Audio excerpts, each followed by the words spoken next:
Miss universe প্রতিযোগিতায় অংশ নিয়ে প্রথমবারের মতো ফিলিস্তিনিদের প্রতিনিধিত্ব করবেন সেদেশের নারী নাদিন আইয়ুব।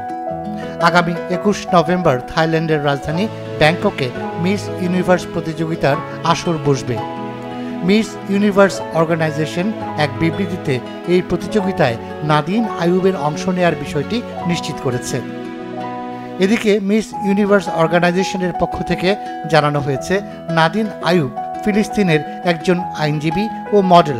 তার মানসিক দৃঢ়তা ও সংকল্প এই প্ল্যাটফর্মকে উজ্জ্বল করেছে। মোনালিসা হেভি ফ্লো 15 পিস প্যাকেটের সাথে 8 পিসের একটি প্যাকেট একদম ফ্রি। জানা গেছে ৭৪তম মিস ইউনিভার্স প্রতিযোগিতার এই আসরে ১৩০টির বেশি দেশ ও অঞ্চলের প্রতিযোগীর সঙ্গে প্রতিদ্বন্দ্বিতা করবেন নাদিন আইয়ুব। ২৭ বছর বয়সী আইয়ুব ২০২২ সালে মিস ফিলিস্তিন নির্বাচিত হন।